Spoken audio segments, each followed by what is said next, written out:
Então, vamos agora começar a ver, voltar à teoria, né? Ver outra, digamos, outras propriedades do movimento de rotação, né? Então, vocês viram lá na Física 1 a definição de trabalho e potência para uma partícula que, no movimento de uma partícula no movimento de translação, né? Vamos ver agora esses conceitos de trabalho e potência no caso de um movimento de rotação, ok? Então, só lembrando o que vocês devem ter visto lá na Física 1, né? Então, a definição, na Física 1, vocês viram a definição do trabalho de uma força F.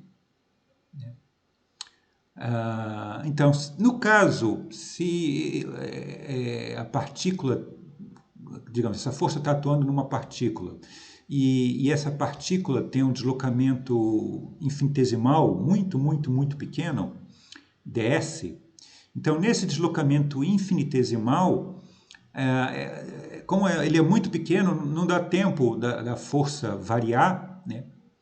E aí, nesse caso, vocês devem ter visto que a definição do trabalho nada mais é do que o módulo dessa força F multiplicado pelo módulo desse deslocamento, ds, multiplicado pelo cosseno do ângulo entre esses dois vetores. Aqui eu escrevi como alfa.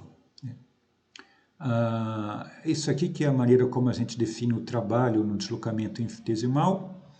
E isso aqui você pode escrever dessa maneira compacta, usando a definição do produto escalar, né? Então, digamos, isso a princípio é visto em Física 1, né? Agora, a gente vai usar essa definição de trabalho e agora aplicar ela ao movimento de rotação. Mais em particular, ver qual vai ser o trabalho de uma força F que atua num corpo rígido. E esse corpo rígido está girando em torno de um eixo. Eu vou considerar que o eixo está aqui, tá? Nesse pontinho aqui. Aqui talvez não esteja muito claro. Então, esse pontinho aqui, que é o eixo a partir do qual isso aqui está girando, o eixo sai é perpendicular ao plano, tá? Então, eu tenho essa força. A princípio, eu posso ter outras forças, né? Como antes. Eu posso ter 2, 3, 4, 10, 500 forças atuando aqui. Mas eu quero ver só o trabalho dessa força particular, né?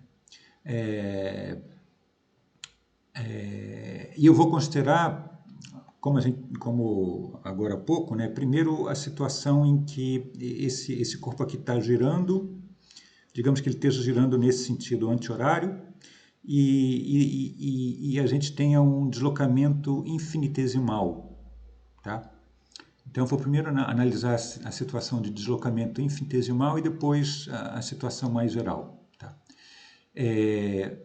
Então, usando a definição, essa definição que vocês viram lá na Física 1, né? Então, vocês veem aqui, deixa eu só falar mais uma coisa aqui dessa figura, né? Então, eu tenho aqui a força F, né? Como a gente viu a aula passada, eu posso escrever um vetor que a gente chamou de R, que vai aqui do eixo até onde está a força, né? E eu tenho esse φ, é o ângulo é o menor ângulo entre esses dois vetores, né? Tá legal? A princípio, esse objeto aqui está girando, então significa que isso que eu chamei aqui de θ, ele está variando com o tempo, né? Se esse objeto aqui gira, o θ é o ângulo entre o eixo x e esse vetor aqui, tá? E ele vai variar com o tempo se esse objeto aqui gira, né? Agora, por outro lado, então, eu tenho dois ângulos aqui nessa figura, né? Eu tenho isso aqui que eu chamei do ângulo φ, que é o ângulo entre a força e o vetor R, né, que a gente usou aula passada para definir torque, né. E agora, por outro lado, esse objeto aqui vai... e outra coisa, então, a partir dessa força, como a gente viu lá passada, eu defino um torque, exatamente como a gente viu lá passada, né? Bom, aí o outro ângulo que a gente tem nessa figura é o seguinte, então esse objeto aqui vai girar, e quando esse objeto gira, esse pontinho aqui, onde a força está atuando, ele faz parte de um corpo rígido, e a gente já viu que todos os pontos de um corpo rígido fazem um movimento circular. Então esse pontinho aqui vai fazer um círculo, como eu desenhei aqui nesse pontilhado, né? E o deslocamento, quando a gente considera um intervalo de tempo muito, muito, muito pequeno, o deslocamento é tangente a esse círculo. É esse vetor aqui que eu chamei ds, né? Eu coloquei aqui grande para eu poder desenhar, mas supostamente esse vetor aqui é infinitesimal, né? Então, eu chamei aqui de alfa. Alfa é o ângulo entre o vetor força e esse vetor deslocamento, né? Que é exatamente a mesma notação que eu usei aqui, né? Aqui eu chamei de alfa o ângulo entre o deslocamento, o vetor deslocamento e o vetor força, tá? Então eu tenho esses dois diferentes ângulos, né? E como é que esses dois ângulos se relacionam, né? Então, essa linha daqui é a linha, a direção radial, né? Esse vetor aqui, ele está tangente ao círculo, né? Então, essa direção aqui é a direção tangencial ao círculo e essa aqui é a direção radial, né? E essas duas direções, a direção radial e tangencial, elas são perpendiculares, quer dizer, elas formam 90 graus, né? Então, a soma de tudo isso, esse ângulo daqui entre essas duas linhas é 90 graus. Significa que a soma desse ângulo alfa e esse ângulo φ é 90, né?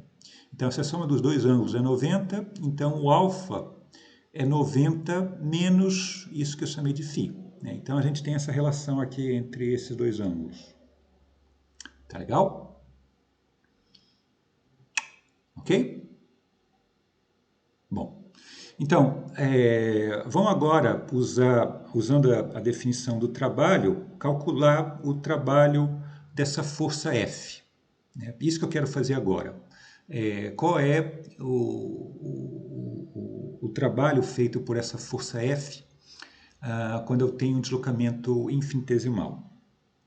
Tá legal? Então, eu vou nada mais do que usar essa definição daqui. Tá? Essa aqui é a definição de trabalho para um deslocamento infinitesimal. Então, a gente tem, só copiando o que está escrito lá, então, o trabalho infinitesimal vai ser... então, para não ter que, como eu já falei várias vezes, para não ter que escrever essas barrinhas e essa seta em cima, sempre que eu escrevo um vetor sem a seta em cima, já é um módulo. Tá? Então, é uma maneira mais fácil de escrever isso. Então, esse trabalho vai ser o módulo da força, o módulo do deslocamento, cosseno do ângulo entre eles, né? Agora, como a gente já falou agora há pouco, esse ângulo daqui é 90 menos φ. Quanto que vale esse deslocamento ds? Então, a gente já viu lá na primeira parte do curso que um deslocamento infinitesimal você pode relacionar com o deslocamento angular, né? Então, se esse objeto aqui, esse pontinho aqui, teve um deslocamento ds, esse ângulo daqui variou de um valor de θ, né? E o que a gente viu na primeira parte do curso é que se, usando ângulos em radianos, você tem essa relação daqui entre o deslocamento linear e o deslocamento angular. Então, aqui nessa equação eu coloquei 90 graus, eu podia colocar π sobre 2, né? Porque, bom, aqui, esse ângulo θ que tem que estar em radianos. Aqui a princípio, bom, não é importante, tanto faz estar em radianos ou não. Eu descer em graus que normalmente as pessoas pensam mais, não sei, pensam melhor em graus, né? Mas essa equação aqui só vale em radianos. Então, θ necessariamente tem que estar em radianos. Tá? Então, usando essas duas propriedades que o R d θ é isso aqui, desculpa, o ds é R d θ, né? Então, eu vou ter R d θ, né? E aí eu vou ter esse cosseno, ele vai poder ser escrito dessa maneira,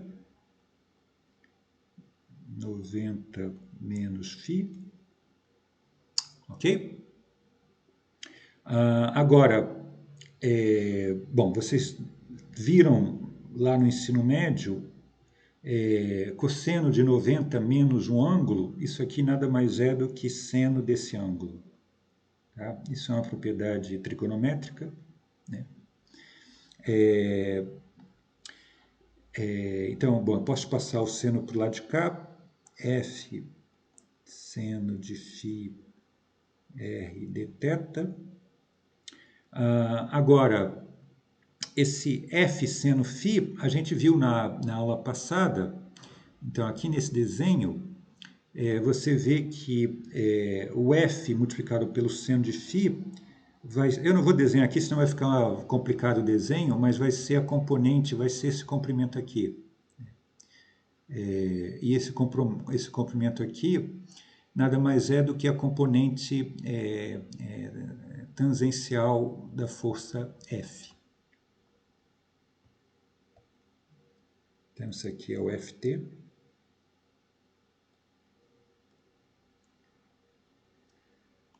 Então, vai ficar Ft_r dθ.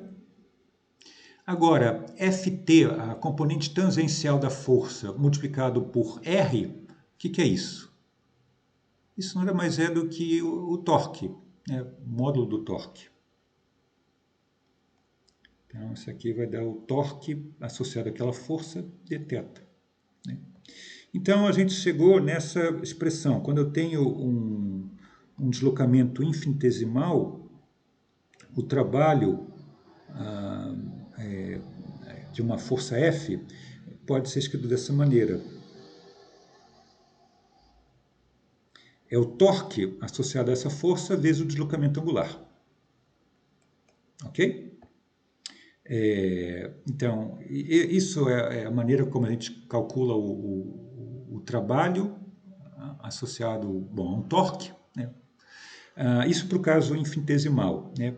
Agora, quando a gente vai para o caso finito, para um deslocamento finito, né? Aqui o deslocamento foi de um ângulo dθ, muito, muito, muito pequeno, infinitesimal. Então, agora, para um deslocamento finito,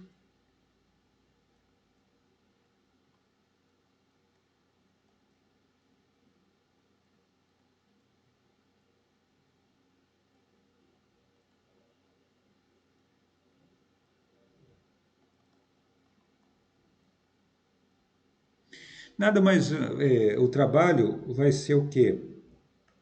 Ele vai ser a soma, o somatório de todos esses trabalhos infinitesimais. Quer dizer, se eu vou de um ângulo, não sei, π sobre 3 até um ângulo π, o trabalho em todo esse deslocamento vai ser a soma de todos os trabalhos infinitesimais para fazer todo esse deslocamento, né? E a soma de vários deslocamentos infinitesimais, né, de trabalhos infinitesimais, nada mais é do que a integral. Né? A integral de todos esses deslocamentos infinitesimais. E eu quero, digamos, de um ângulo inicial, θi, até um ângulo final, θf. Né? Então, isso aqui vai ser... Bom, é só colocar a expressão do caso infinitesimal.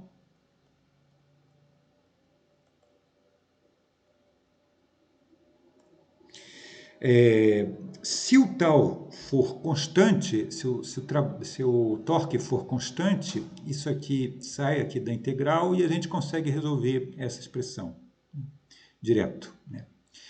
Mas às vezes pode ser que esse torque não seja constante. Então essa aqui é a expressão geral, na situação independente se o torque é ou não constante. Tá?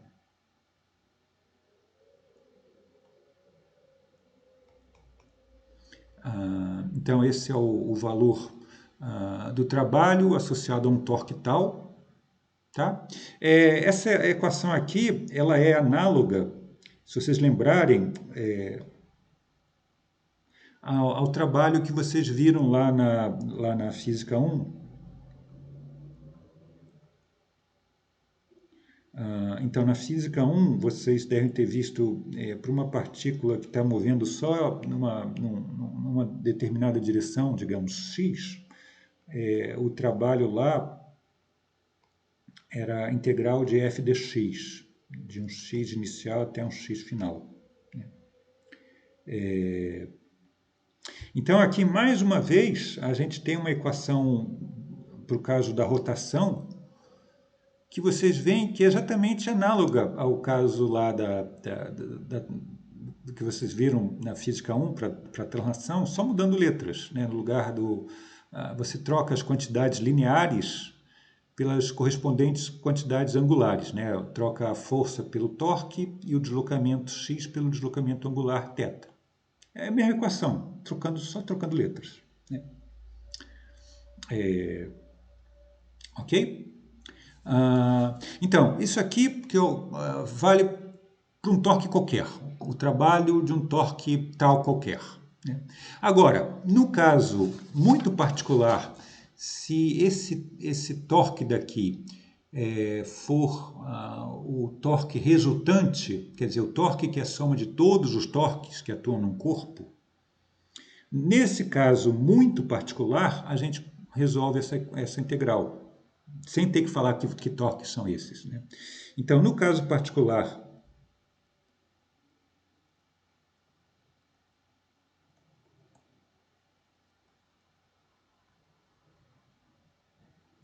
onde esse torque é a soma de todos os torques que atuam no objeto, então é o torque resultante,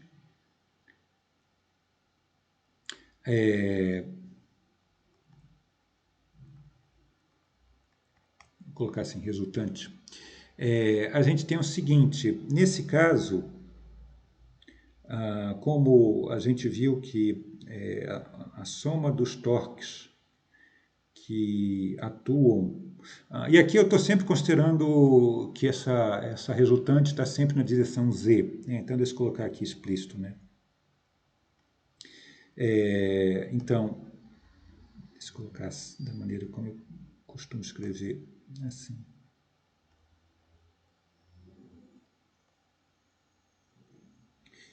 A gente viu que a soma dos torques que atuam num corpo rígido,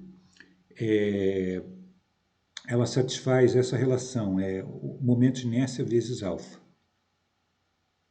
né? Então, aí a gente substitui nessa expressão aqui, que vale para qualquer torque, né? Em particular vale também para quando esse tal for a resultante, né? Então, nesse caso, a gente vai ter que vamos colocar assim, já explícito, né? Então, no caso, quando é a soma dos torques,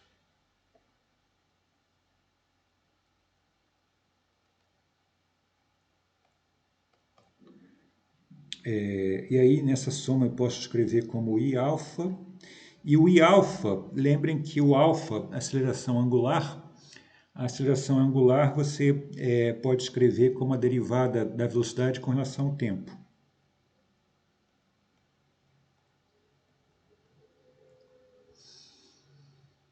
Ok? Note aqui nessa equação, eu tenho, não confundam o trabalho eu sempre escrevo como um W maiúsculo.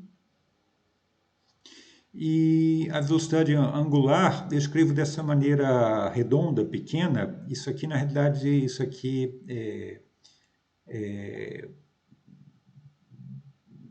então, são quantidades diferentes, tá? Quando eu coloco assim, isso aqui é ômega, tá? Enquanto que isso aqui é o W maiúsculo de trabalho, tá? Então, não confunda as duas coisas, né? Bom, aqui faltou colocar os parâmetros, θi e θf. Agora, a gente pode calcular essa integral, né? Então, tem um resultado lá do cálculo, que eu suponho que vocês já viram, né? Então, no cálculo, numa integral, você pode mudar de variável. Então, digamos que eu tenha a integral de uma função f e essa integral está em dy.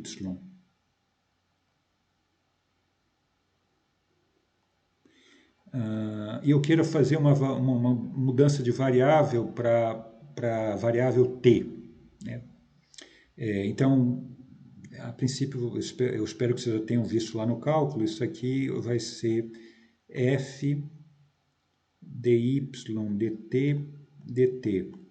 E agora a integral está nessa variável t, então eu tenho que colocar aqui os parâmetros, tem que ser do parâmetro inicial do t, associado ao yi, então eu vou chamar de ti, até um tf, que está associado ao yf. Tá? Então, bom, a princípio isso aqui é um resultado lá do cálculo, né? Usando esse resultado, eu posso passar essa integral aqui da variável θ angular para a variável t de tempo, né? Então é só usar exatamente essa expressão, só no lugar do y considerar o θ, né? Então aquela expressão dali vai ficar da seguinte maneira.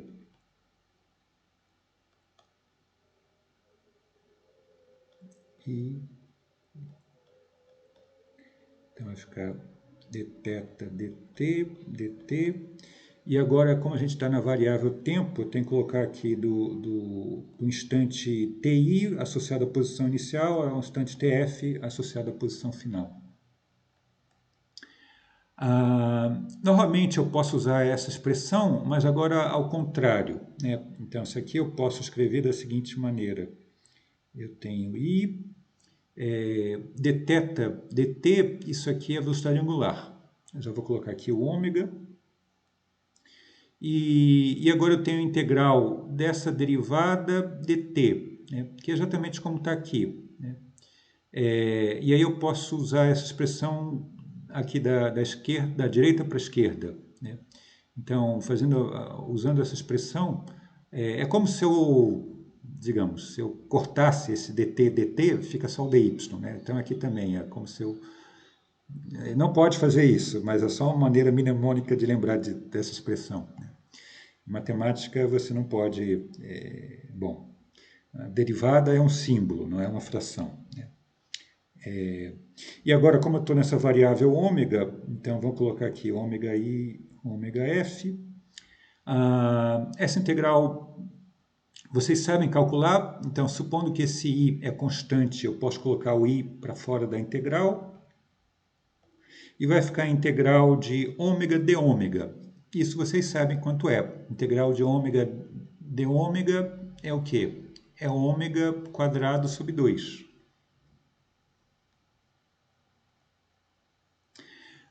E eu tenho que tomar esse ômega esse ômega quadrado sobre 2 para esses dois valores aqui de ômega.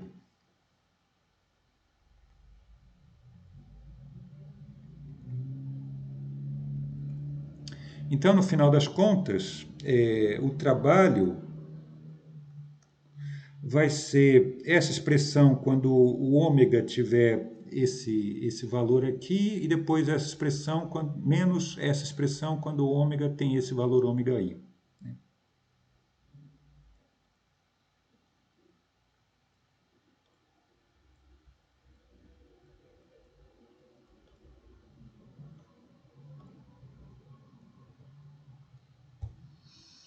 Ok?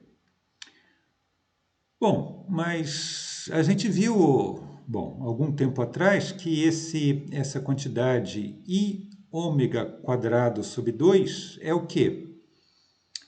É energia cinética. No movimento de rotação para um objeto, um corpo rígido que tem um momento de inércia I e uma velocidade angular ômega, aqui no caso ômega F. Né? Então, isso aqui seria a energia cinética na situação, no instante final. Isso aqui é a energia cinética do corpo rígido no instante inicial, quando ela tem essa velocidade ômega I. Então, a energia cinética final menos a inicial, então isso aqui é o quanto variou a energia cinética.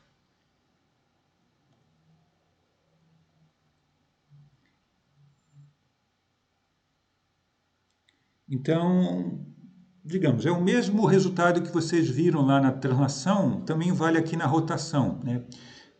Quando você está calculando o trabalho associado à soma, um somatório de todos os torques, o trabalho dessa soma de todos os torques vai ser igual à variação da energia cinética. Ok? Esse que é o resultado, nesse caso particular, né? Quando é o somatório de todos os torques. Ok? Então, esse é mais um resultado que eu queria mostrar, né? Vamos agora ver... desculpa, tem um outro detalhe antes que eu quero falar com vocês. Então, outro conceito que vocês viram lá na Física 1 era o conceito de potência. Né?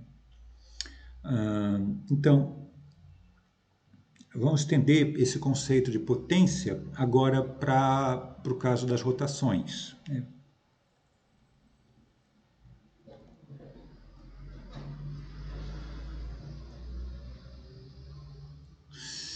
Então, o que era potência? Como vocês definiram potência lá na Física 1?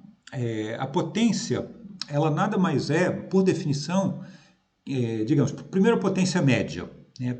A potência média nada mais é do que o trabalho feito lá por uma força dividido por intervalo de tempo. Né? Então eu tenho, não sei, uma pessoa empurra um objeto com uma determinada força durante um intervalo de tempo, não sei, 2 minutos. Né? Então, a potência dessa pessoa, da força produzida por essa pessoa, é a força que ela fez, desculpa, o trabalho que ela fez, né, associado a essa força, né, dividido por um intervalo de tempo. Isso é a potência média. É a mesma coisa, um carro também. O que é a potência média de um carro? O carro tem lá o motor dele, o motor faz um trabalho, aumentando a velocidade ou fazendo o carro subir ou descer uma montanha, né? Então, a maneira como a gente pega a potência de um carro, que o motor fez, né, do motor do carro faz no carro, nada mais é do que o trabalho que esse motor faz por unidade dividido pelo intervalo de tempo. Né? Então, essa é a potência média, e a potência instantânea é quando a gente toma esse intervalo de tempo indo para zero. Né? Então, a potência média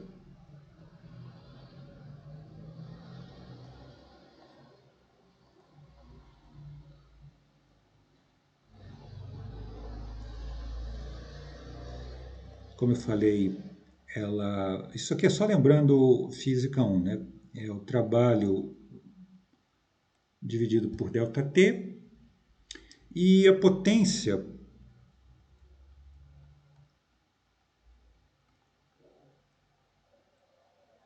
que seria a instantânea, né? É quando a gente toma esse ΔT, o limite dele indo para zero.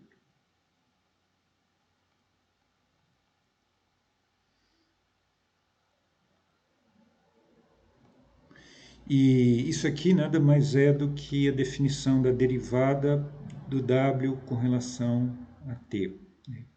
Lembrando que aqui W esse W maiúsculo é o trabalho, né? Bom, agora a gente pode mais uma vez aplicar essas definições, para o caso no movimento de rotação, né? Rotação de um corpo rígido, né? Então, vamos ver direto o caso da potência instantânea, que é o que a gente usa mais. Então, quando eu tenho uma rotação, eu posso reescrever essa expressão da seguinte maneira.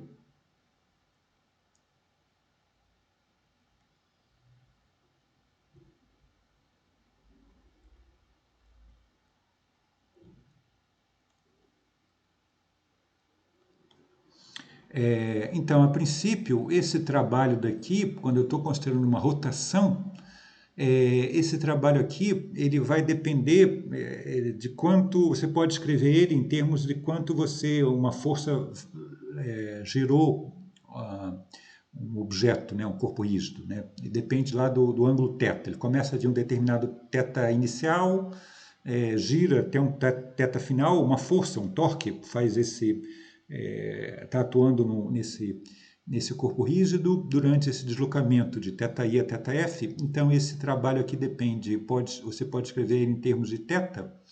Então, usando lá a regra da cadeia, a gente pode reescrever essa expressão da seguinte maneira, né? Isso aqui é cálculo, né? Só usando a regra da cadeia, ok? Agora, essa derivada aqui, dθ dt, é o quê? Isso aqui é o ômega, né? A velocidade angular.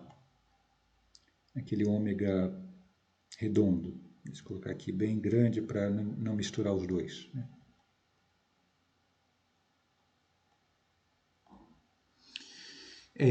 Agora, falta saber quanto que vale essa derivada, né? Quanto que é a derivada do trabalho com relação... desculpa, aqui é θ. Θ. Quanto que é a derivada do trabalho com relação a θ? Então, a gente pode calcular ele da seguinte maneira. A gente viu agora há pouco que quando eu tenho um trabalho num deslocamento infinitesimal, a equação que a gente acabou de ver agora 10 minutos atrás, esse trabalho infinitesimal de um torque, ele pode ser escrito assim, né? Isso foi a expressão que a gente obteve agora há pouco, né? Agora, por outro lado, lá do cálculo, vocês viram que sempre quando eu tenho dois infinitésimos, como está nessa expressão, aqui eu tenho o infinitésimo dw e aqui eu tenho o infinitésimo dθ. Esses dois, isso aqui depende só de... Bom, você pode pensar considerando que ele depende de θ, bom, θ pode depender do tempo, né? Mas quando eu tenho dois infinitésimos, a relação entre eles, vocês devem ter visto no cálculo, você pode relacionar esses dois infinitésimos dessa maneira. Então, essa expressão aqui, bom, a expressão que vocês aprendem no cálculo. Aqui, esse ômega podia ser poderia ser x, né? O dx é dx dy, né? Aqui só mudando, então essa expressão aqui vem do cálculo.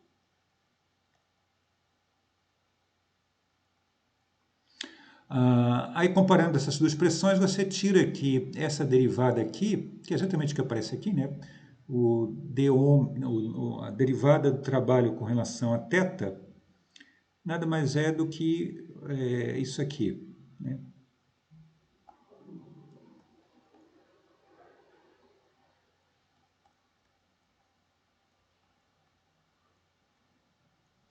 Então, eu encontrei quanto vale essa derivada, eu posso substituir aqui, e a gente chega nessa expressão, a potência associado a um a um torque tal, ela pode ser escrita como esse torque multiplicado por esse ômega. Ômega, a velocidade angular.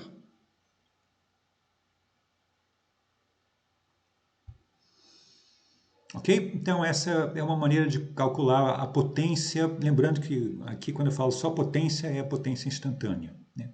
E aqui, mais uma vez, essa equação aqui é exatamente análoga à equação que vocês viram lá na Física 1, né?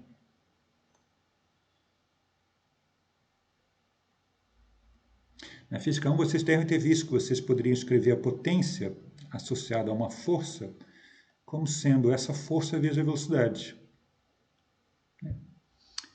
Aqui, mais uma vez, a gente troca o F pelo tau, a velocidade pela velocidade angular. Então, todas as equações que vocês vão ver nessa primeira parte do curso são exatamente iguais às que vocês viram lá na Física 1, só mudando letras, né? Não tem, no final não tem nada... Bom, obviamente tem que deduzir, né? Mas as equações são sempre análogas ao que vocês viram lá na Física 1. Tá legal? Bom, então, então essas eram quantidades que vocês tinham visto lá na Física 1, quer dizer, trabalho e potência associados ao movimento de translação, e agora a gente viu como calcular essas quantidades no movimento de rotação, né? Bom, agora vamos ver o seguinte. Digamos, lá a gente vai estender o conceito de torque, né? Então, a gente definiu o torque na última aula passada, e a gente definiu ele pensando no movimento de um corpo rígido girando, digamos, eu tinha uma força aplicada num corpo rígido,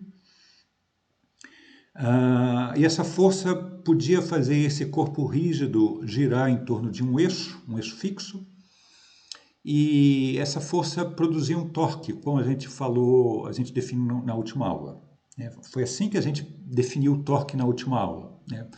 Uma quantidade associada à força que é responsável por fazer um corpo rígido girar, né, em torno de um eixo, né? Mas a gente pode usar, e aí eu escrevi, a gente, digamos, definiu esse torque como sendo lá, escreveu ele como um vetor, e ele era, você podia escrever como o vetor R, vetorial, vetor força. Produto vetorial, vetor força, né? Produto vetorial entre esses dois vetores. Mas eu estava pensando só no caso de uma rotação. Agora, a gente pode estender essa definição para o movimento de uma partícula. Várias partículas que não estão necessariamente, essas partículas não precisam estar necessariamente fazendo parte de um corpo rígido, né? E essa partícula, ela não precisa necessariamente estar fazendo um movimento de rotação em torno de um eixo. Ela pode estar movendo numa linha reta. E tudo bem, a gente pode falar de torque, como eu vou falar agora, né? A gente pode estender o que a gente viu aula passada, mesmo para um movimento linear, um movimento de uma partícula movendo em linha reta, ou num movimento arbitrário, tá? Então, o que a gente viu na aula passada, de certa maneira, vai ser um caso particular do que a gente vai ver aqui, né? Então, como está escrito aqui nesse texto, né, que já desse aqui escrito, né? Então, a gente vai estender a definição do torque para uma partícula. Eu defino o torque para uma partícula ou para um sistema de partículas, né? E ela se move com relação a um ponto fixo, tá? Esse ponto fixo não precisa ser um eixo de rotação, pode ser um ponto qualquer, ok? E a trajetória dessa partícula também não precisa ser circular, né? Então, a maneira como a gente estende é mais ou menos, trivial, né?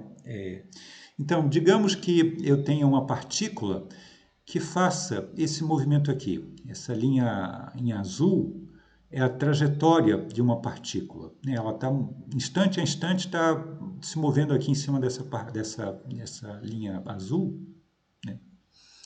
E ela está sofrendo a ação de uma força F, né? Então, em particular, quando a partícula está aqui nesse pontinho, que eu indico aqui no mouse, a força F aponta para cá. Em outro momento, quando ela está aqui nesse outro ponto, a força F pode apontar em outra direção, né? Cada instante a força F pode apontar numa direção arbitrária. Mas digamos, nessa posição aqui, a partícula está nessa posição, a força F está para cá, e digamos que eu vou definir o torque com relação a esse ponto O.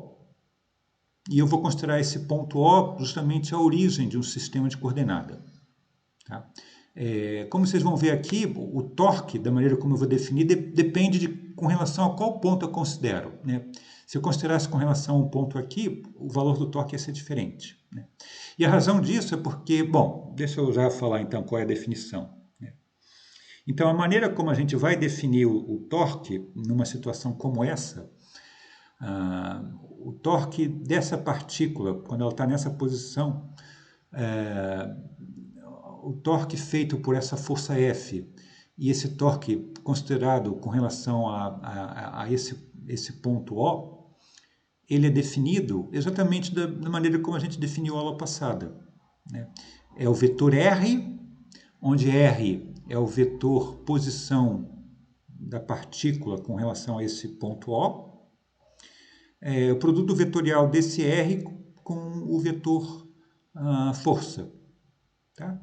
Então, é exatamente a definição da aula passada, mas aqui, essa definição, eu estou estendendo ela, não precisa ser necessariamente uma força aplicada a um corpo rígido.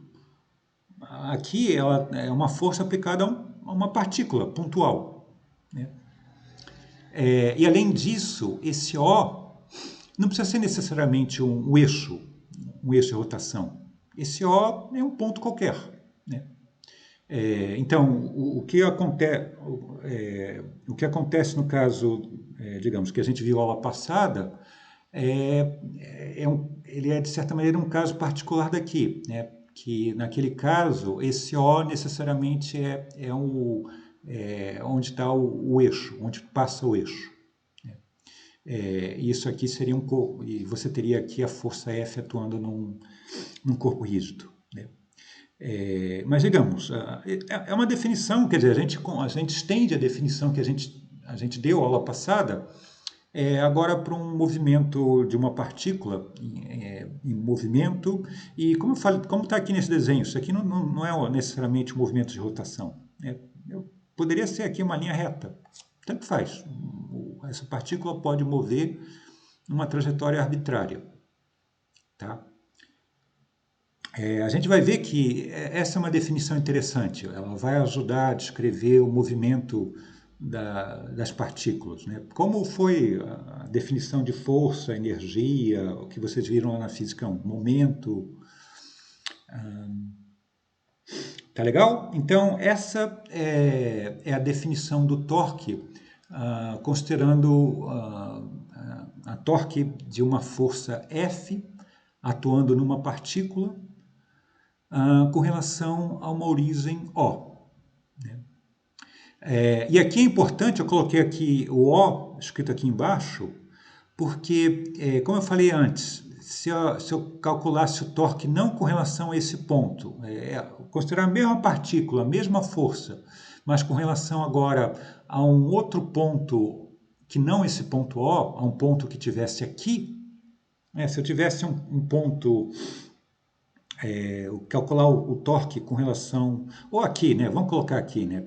Se eu quisesse calcular o torque com relação a um ponto que tivesse aqui, o meu O tivesse aqui, né? O vetor posição seria o vetor que sairia daqui, o vetor R, né? Ele ia sair daqui até aqui, né? Ele seria um outro vetor R, né? Então, esse vetor R aqui depende a partir de onde você está calculando, quer dizer, sempre quando você fala a posição de uma partícula, depende Com relação a qual origem? Né? Você pode calcular a posição dessa partícula com relação a essa origem, ou pode calcular a posição dessa partícula com relação a essa origem, uma origem nesse ponto, ou uma origem, não sei, aqui ou aqui. E é claro, dependendo da origem, o vetor R muda. E se o vetor R muda, aqui o R muda, o torque também vai mudar, né? Então, o vetor torque, nessa minha definição que eu estou falando aqui, ela depende com relação a qual origem eu estou considerando. Ok? Bom, então vamos aplicar agora... tá, deixa eu só falar uma coisa antes, eu estava esquecendo de falar. Então, essa é a definição do... Quer dizer, a gente escreveu da forma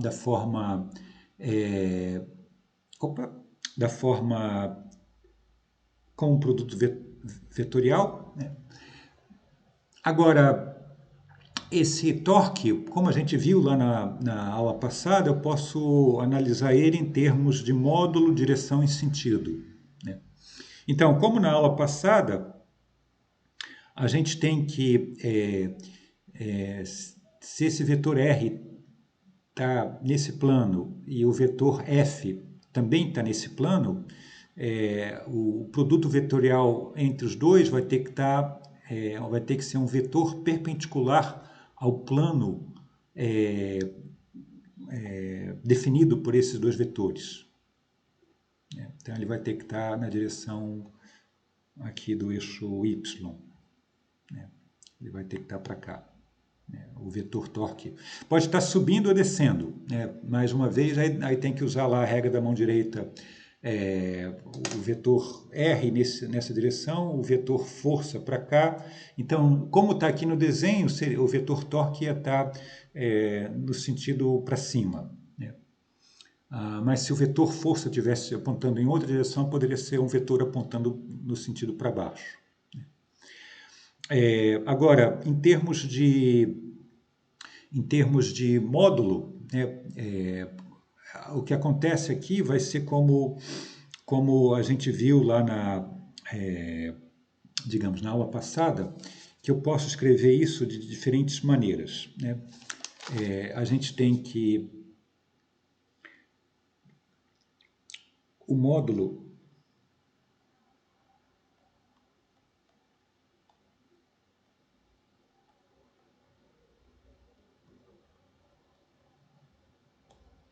Bom, pela definição do vetor torque, pela definição do produto vetorial, né, o módulo do torque vai ter que ser, desse vetor torque, vai ter que ser o módulo do vetor R, o módulo de F, seno de φ, né? Como a gente viu aula passada. E aí também, como a gente viu aula passada, eu posso fazer a seguinte combinação. Quando eu pegar esse F com seno φ, vai dar componente tangencial. Eu vou colocar o R dessa maneira, componente tangencial da força, né? Então vai ser isso aqui, né? Isso aqui, opa. Isso aqui é o Ft, né? Que é o comprimento do F multiplicado pelo seno de φ. E, por outro lado, a gente também pode escrever isso combinando o módulo do R seno de φ, né? E essa combinação, como a gente fez a aula passada, eu posso passar uma linha em cima do vetor força,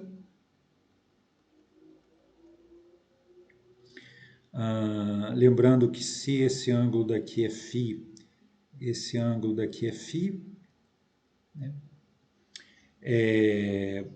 E aí, essa combinação do R com seno, isso era o que a gente chamou do braço de alavanca, né? Então, o vetor R é esse comprimento aqui.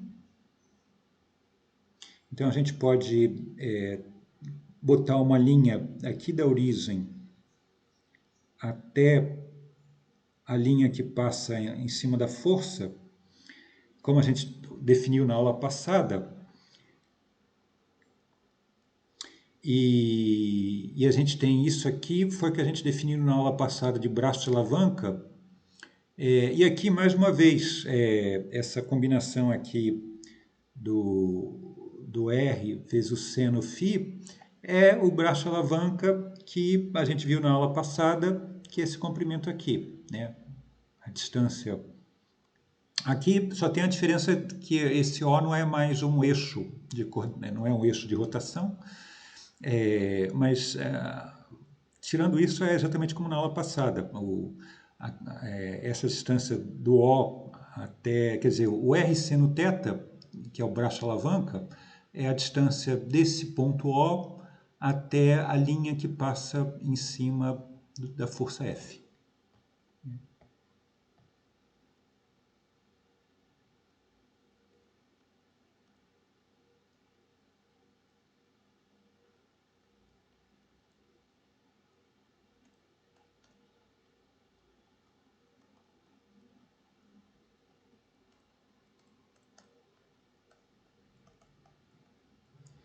E, bom, então aqui no desenho, isso aqui é o R perpendicular. Tá legal? Bom, é tudo igual à aula passada. Só não tem um eixo e o movimento não é um movimento de rotação, né? Então, vamos agora aplicar isso que a gente acabou de ver, quer dizer, o torque a gente pode aplicar no movimento arbitrário, e em particular, quando você aplica num corpo rígido girando em torno de um eixo de rotação, aí você vai ter que esse torque, a soma dos torques, atuando nesse caso, vai satisfazer aquela equação que essa soma tem que ser Iα, né? Mas você pode considerar uma situação geral. Opa, tem uma folha aqui a mais. Então, vamos agora aplicar isso que a gente acabou de ver para um caso particular, né? Vamos calcular o torque da força-peso atuando num corpo rígido, né? Sendo que esse corpo rígido, como está aqui no desenho, ele pode estar, digamos, caindo. Ele não está necessariamente fazendo movimento de rotação, né? Ele poderia até estar fazendo um movimento de rotação, tanto faz, né?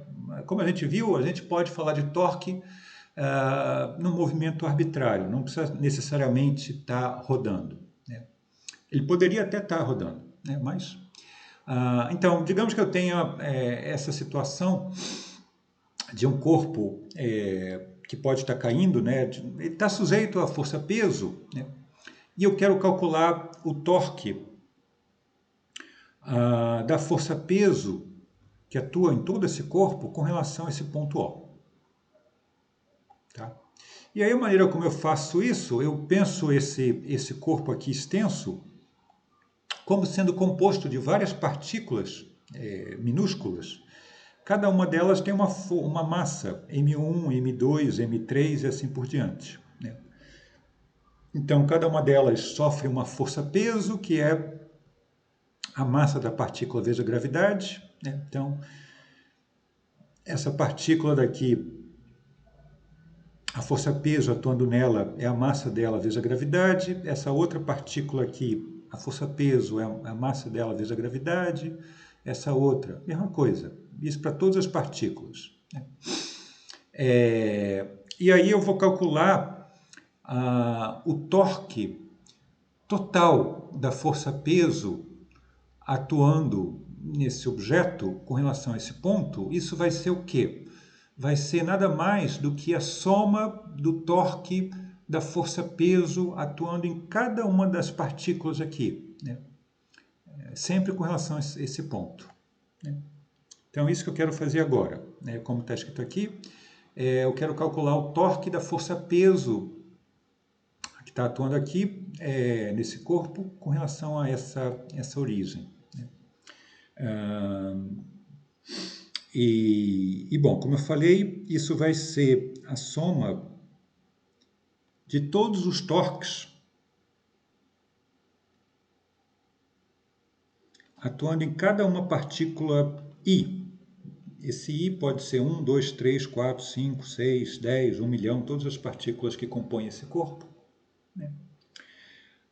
Isso com relação àquele ponto O. Bom, aí é só usar a definição que a gente viu agora. Né? Então, eu vou calcular agora esse torque com relação a cada uma partícula I e somar. Né? Então, isso vai ser o quê? Pelo que a gente viu agora, vai ter que ser o produto vetorial do vetor R, digamos, para essa partícula 2. Né? Essa força-peso aqui vai ter que ser, o torque dessa força-peso atuando na partícula 2 vai ser esse vetor R, o produto vetorial dele com esse vetor aqui, esse vetor peso que atua aqui.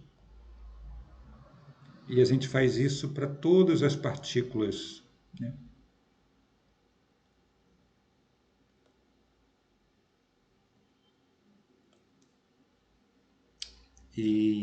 Bom, sempre todos os vetores R, eles partem aqui dessa origem O. Né?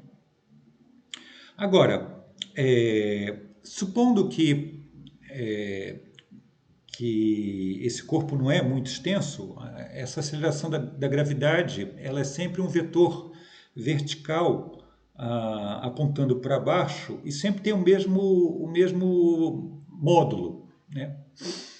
Então, sempre essa aceleração da gravidade ela é igual para todas as partículas que compõem esse corpo. Então, eu posso escrever isso aqui, eu posso colocar, digamos, aqui eu tenho um somatório com vários termos. Né? Em todos esses termos tem esse G em comum, então eu posso colocar em evidência. Né? E esse MI é um número, é a massa de cada uma daquelas partículas. Como isso aqui é um número, esse número pode estar ou multiplicando aqui esse vetor ou multiplicando esse outro. Tanto faz, que isso aqui é um número. Né? Então eu vou primeiro colocar esse número MI multiplicando o vetor R, produto vetorial com G. E aí, como eu falei, esse G, se nesse somatório aqui tem, não sei, 1000 termos, esse G é igual, aparece em todos os 1000 termos. Né? Então, eu posso colocar ele em evidência. Agora, esse somatório aqui, esse somatório a gente já viu. Vocês viram isso lá em Física 1, o que é isso aqui? Né? Então, a gente tem que... a gente pode relacionar essa quantidade com a posição do centro de massa. Né? Se vocês lembrarem lá na Física 1, o vetor centro de massa, como é que você escrevia ele? Você escrevia como exatamente essa média, isso aqui é uma... Bom, em termos de uma média ponderada, vai ser esse somatório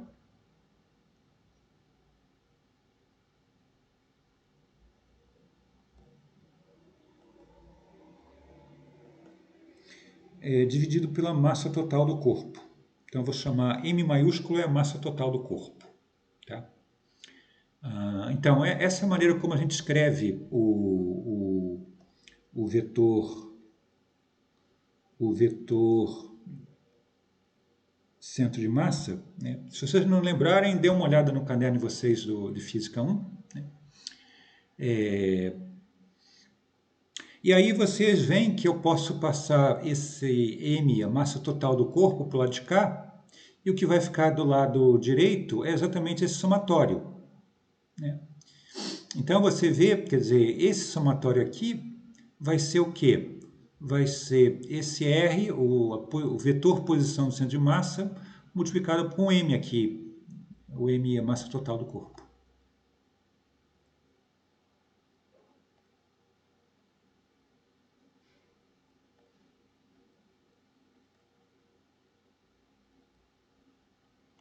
Então, a soma de todos os torques atuando em todas as partículas, torques das forças-peso atuando em todas as partículazinhas que compõem aquele objeto, vai ser,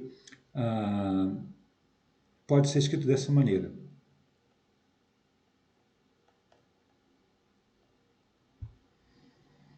E agora, essa massa total do corpo, é um número que eu posso colocar aqui para cá, multiplicando com a gravidade.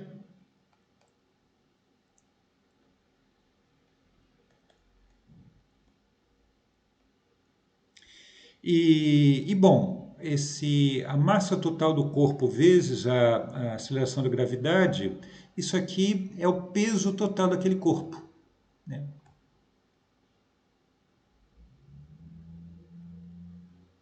Então, esse P é P de peso, não é potência, não. Então, a gente chega nessa expressão que o torque total que atua naquele corpo, que é a soma de todos os torques que atuam em cada partícula, pode ser escrito dessa maneira, bem compacta, né?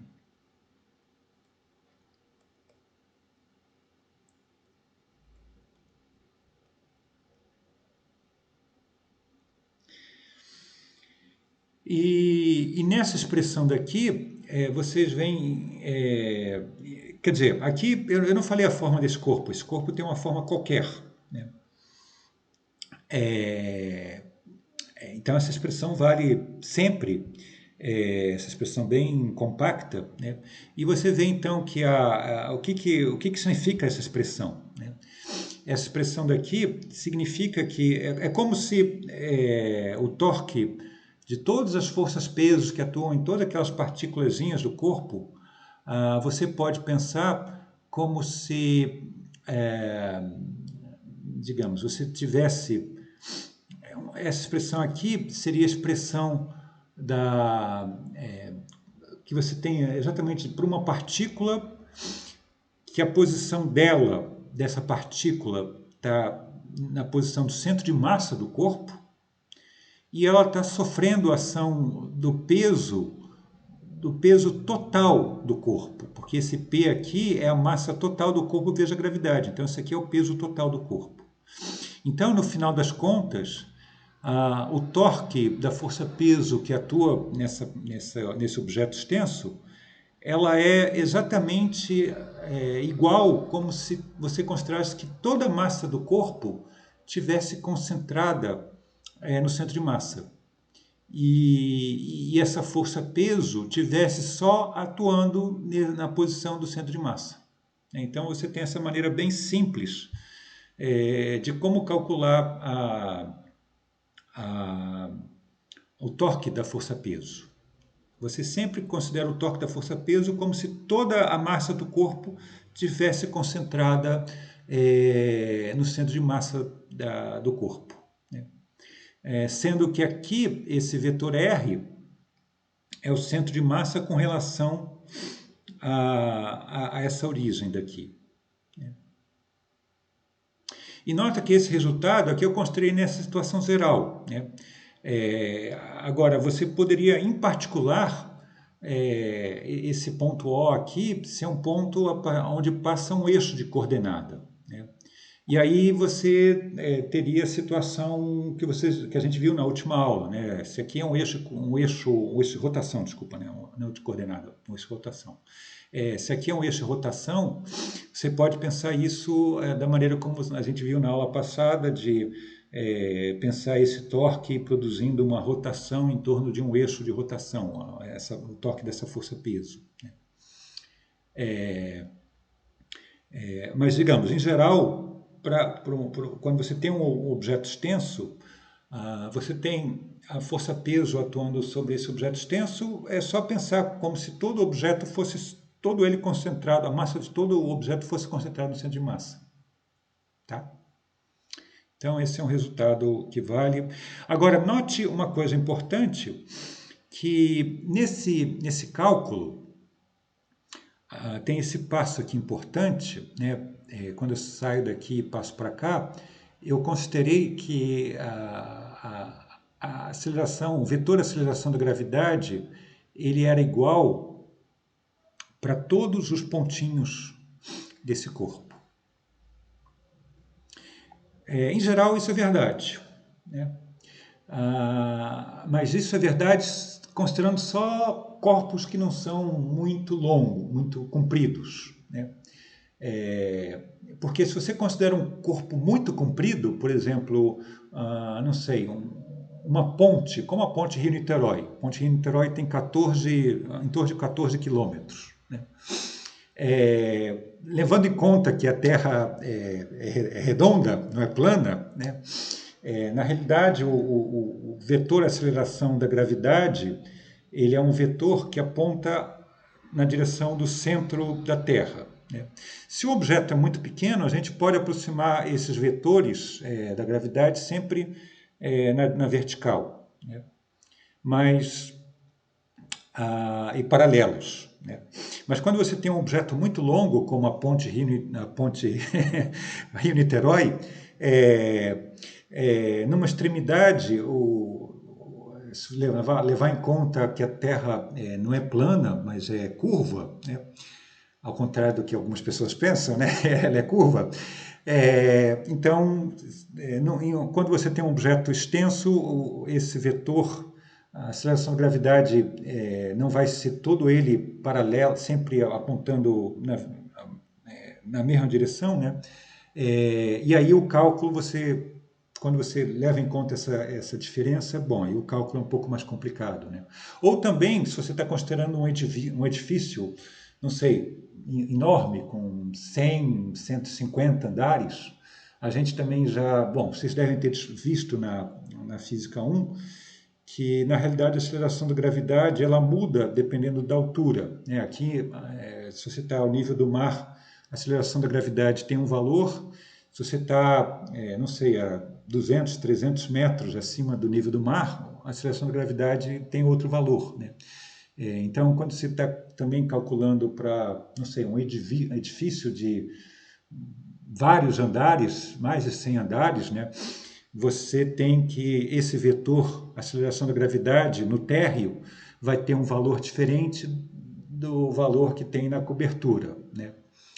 Então, é importante ter em mente isso, que, quer dizer, depois, quando vocês fizerem megaprojetos para edifícios de mais de 100 andares ou pontes como de vários quilômetros, vocês têm que tomar esse cuidado, ok?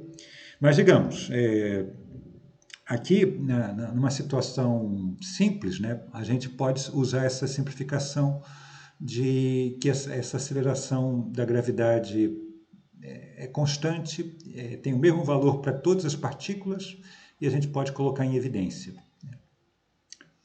Ok?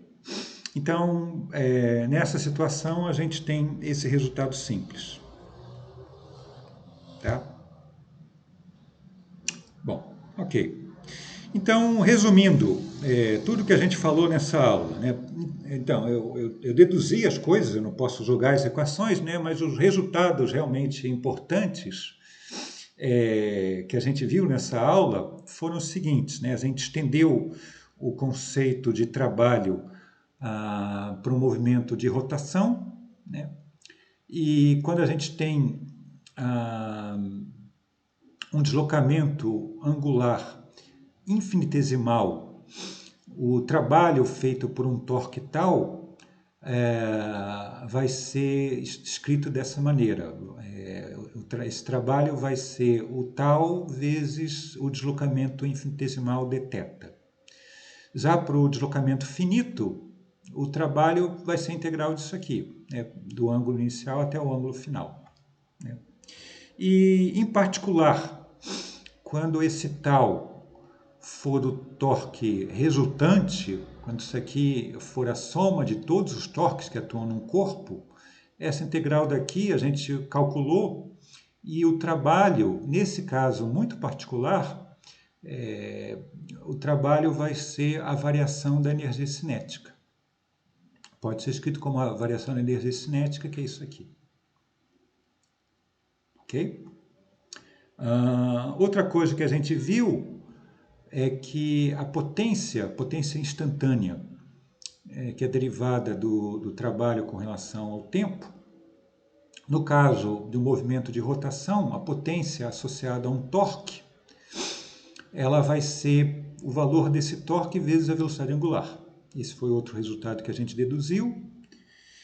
E finalmente, agora, no final da aula, a gente estendeu o conceito do torque de uma força simplesmente por um movimento de uma partícula, né, com relação a uma origem. Então, essa é a definição do torque de uma força F atuando numa partícula com relação a uma origem. Isso eu posso fazer não só para uma partícula, mas para várias partículas, né? E aí, quando eu considero várias partículas, esse R aqui é a posição de cada partícula, né? Eu somo sobre todos os torques, né? E aí a gente aplicou isso para o caso particular, quando eu tenho a força peso, né? Eu considerei lá um corpo rígido, pensando várias partículas, usei essa equação e a gente chegou nesse resultado aqui. O torque da força peso poderia ser escrito dessa maneira simples, como considerando que toda massa estivesse no centro de massa. Ok? Então, esse é um resumo de tudo que a gente viu nessa aula.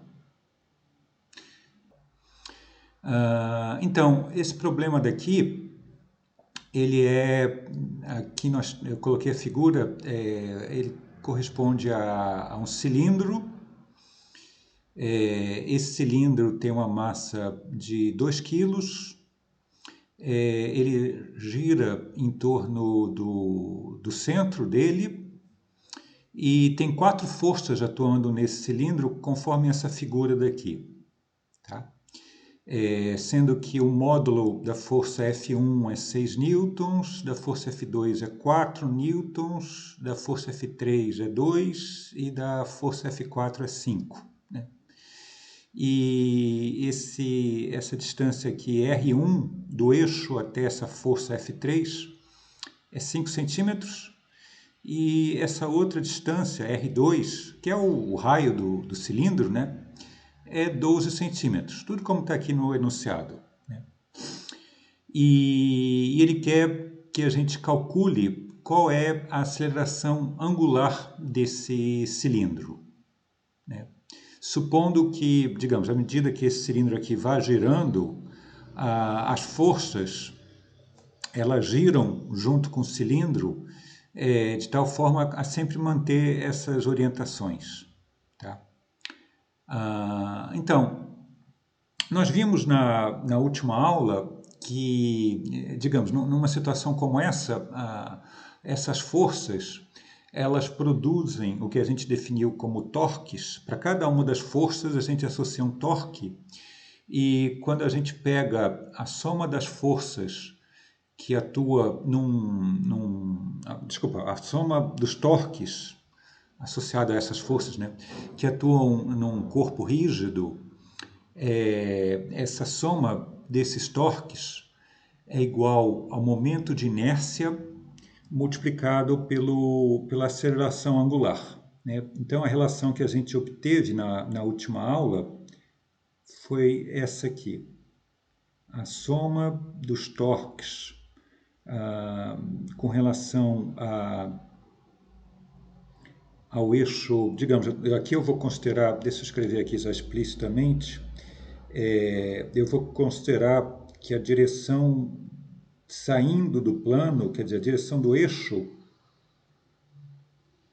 é a direção Z, que é normalmente a convenção que a gente usa. Tá? Então, essa daqui que é a convenção que a gente está usando, né? A direção saindo aqui na direção do eixo, saindo do plano, vai ser dado por esse eixo Z, né? E a soma dos torques nessa direção vai ter que ser o momento de inércia do corpo com relação a esse eixo multiplicado pela aceleração angular, né? Essa foi a equação que a gente viu na última aula. Então, a gente quer calcular esse alfa. Então, para saber esse alfa, a gente tem que determinar essa soma e esse i, né? Então, vamos primeiro pegar a soma dos torques, das componentes Z desses torques, dessas forças, né? Então, note que a gente tem, digamos, eu tenho aqui o eixo a partir do qual esse cilindro está girando, ele passa aqui pelo centro e aquilo que a gente chamou do vetor R seria um vetor daqui desse eixo até cada uma dessas forças, né? Dessas 4 forças. E então, como todas essas forças estão aqui nesse plano aqui, o plano desse círculo, e o vetor R, os vetores R, né, para cada uma das forças também está aqui nesse plano. Então a gente viu na última aula que o torque é sempre perpendicular ao vetor que a gente chamou de R e ao vetor força, né?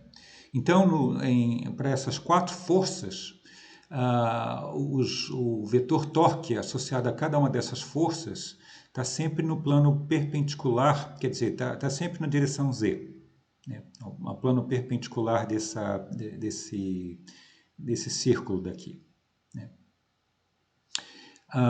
E quanto que vai ser a soma dos torques associado a cada uma dessas forças, né?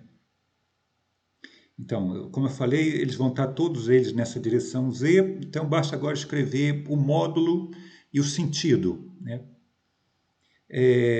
Eu vou primeiro escrever o módulo e depois eu vou me preocupar, digamos que, como eu falei, necessariamente esses torques vão ter que estar perpendiculares a esse círculo, né? Vão ter que estar nessa direção desse eixo daqui, do eixo Z, né? Mas você pode ter alguns desses torques que vão estar saindo, quer dizer, no sentido positivo, saindo do plano, ou no sentido negativo, entrando no plano, né?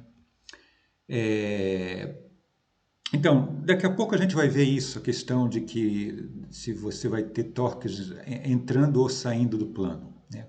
Vamos ver só os módulos, né?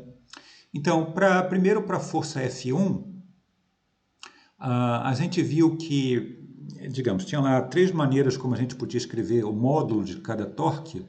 Uma das maneiras que a gente poderia escrever seria, o módulo do torque seria o valor do vetor R multiplicada pela componente tangencial da força, né, que é a componente da força que é perpendicular ao vetor R.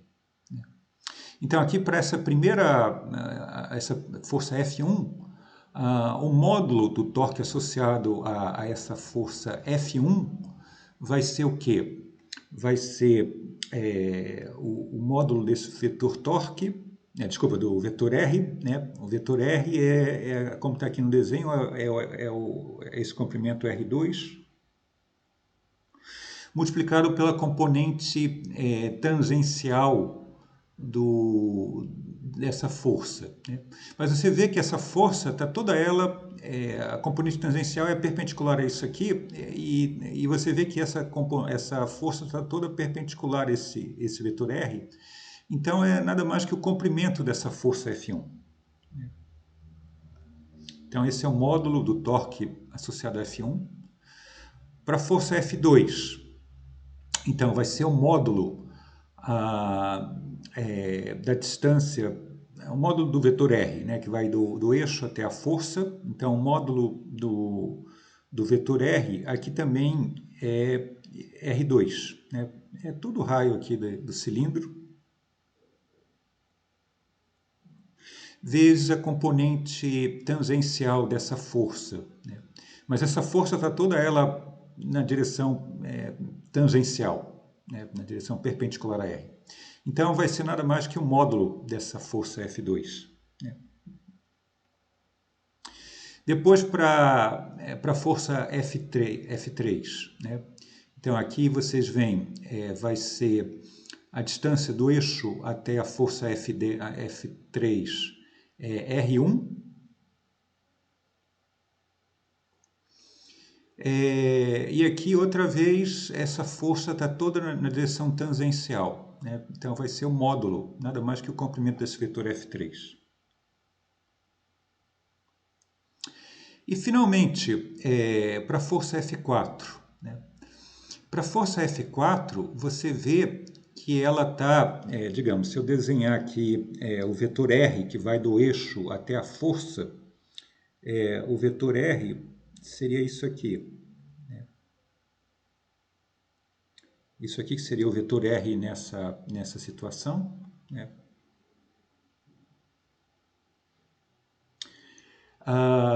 Mas aí você vê que esse aqui está um pouquinho torto, né? O meu desenho não está muito perfeito, mas digamos, você vê que essa força F4, ela não tem nenhuma componente perpendicular a esse vetor R, né? Ela está toda ela na mesma direção do vetor R, né? Então, como ela não tem nenhuma componente perpendicular a R, a componente perpendicular a R é zero, né? Então, o torque dessa força é zero, né? Ele não contribui aqui nessa soma. Tá? Bom, então esses são os módulos. Agora a gente tem que ver a questão dos sinais que a gente coloca. Quais são os sentidos desse torque, né? Tem duas maneiras de a gente ver isso, né? Uma maneira é a questão se esses torques têm a tendência de fazer isso aí, esse cilindro girar no sentido positivo, horário ou anti-horário, né?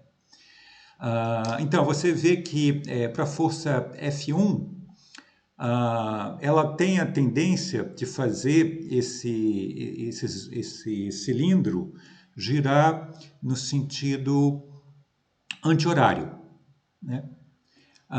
Então, o torque produzido por essa força é positivo, né? Para a força F2, ela tem a tendência de fazer se só tivesse ela, né, ela faria isso aí girar no sentido horário. Então o sinal seria negativo. E para a força F3 também, essa força teria a tendência de fazer isso girar no sentido horário, então é negativo, né?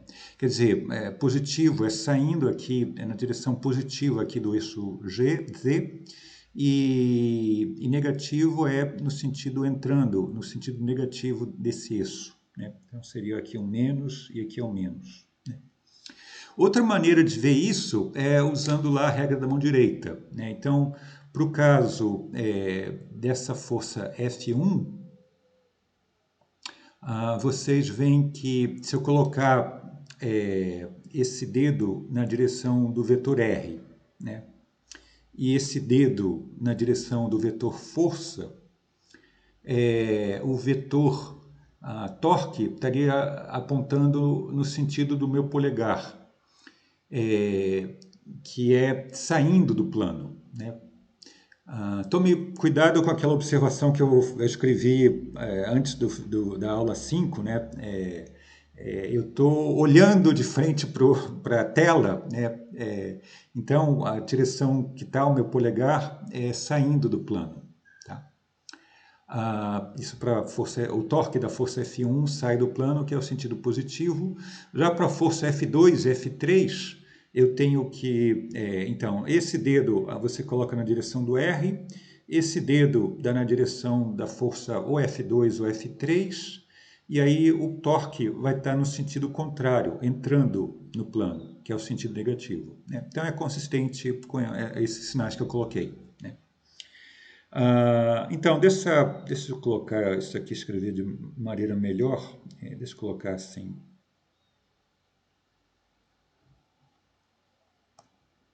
Então, aqui é menos R1, F3. Né? Então, quanto é que dá isso? Bom, ele fala aqui que o R2 é 12 centímetros e o valor da força F1 é 6. Então, tem a força é 6. 12 centímetros é 0,12 metros. Né? Aí depois o R2. Desculpa. R2 novamente. O F2, né? A força F2 é 4 newtons e o R2 é outra vez 12 centímetros, 0,12. E agora o F3. O F3 está aqui, é 2 newtons. E o R1, o raio R1 é 5 centímetros, isso em metros é 0,05.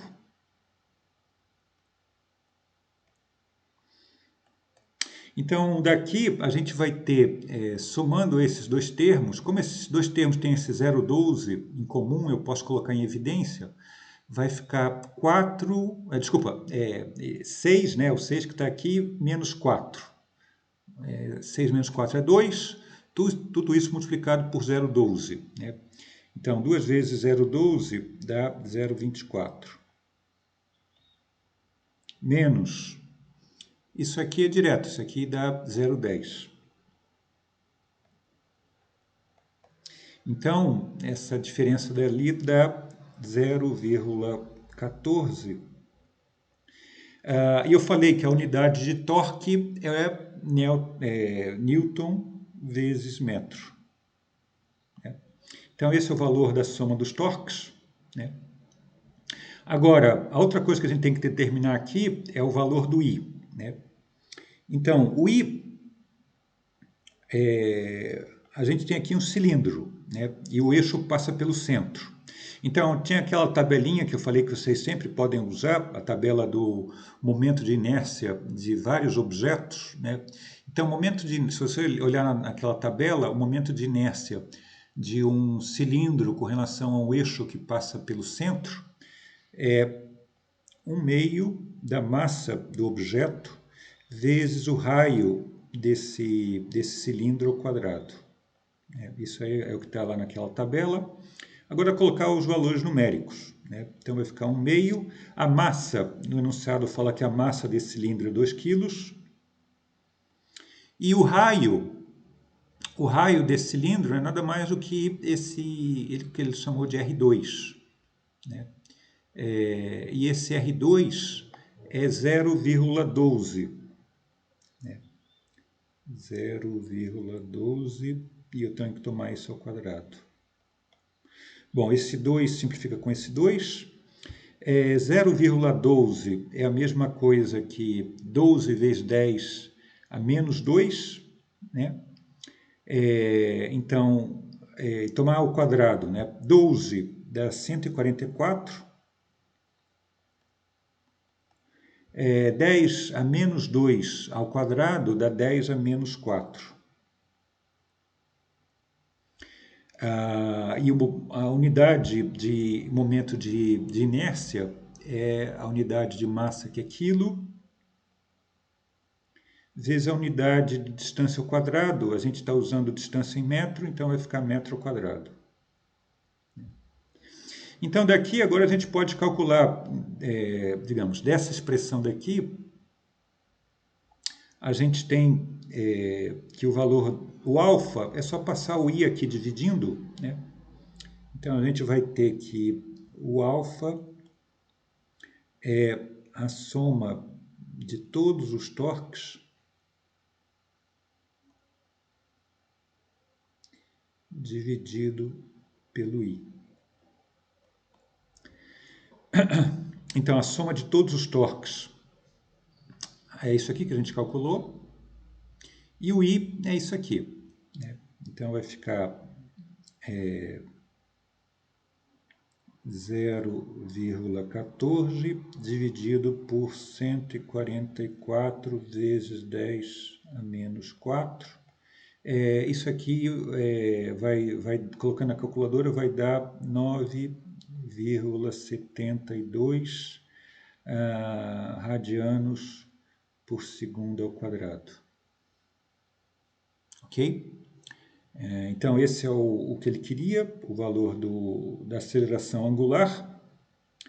E note que, então, aqui, como eu falei, eu tenho forças aqui que produzem torques positivos e forças que produzem torques negativos, né? Então, alguns torques, digamos, fazem com que esse objeto tenha a tendência de rodar no sentido anti-horário, outros no sentido horário, né? Por isso que eu sempre falo a tendência, né? Porque se só tivesse cada força separada, ele ia rodar ou no sentido ou em outro, né? Mas a gente tem que pegar a soma de todos, né? E aí, quando a gente pega a soma de todos, nessa conta que a gente fez, né, a gente obteve que o alfa, a gente obteve um valor positivo para o alfa. E o significado disso, se o alfa é positivo, significa que essa aceleração está sendo no sentido anti-horário, que a gente está usando sempre o sentido anti-horário como sentido positivo, né? Conversão do sentido positivo. Tá ok? Então, esse era... vou colocar aqui...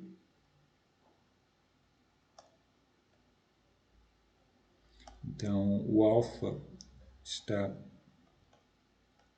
no sentido anti-horário.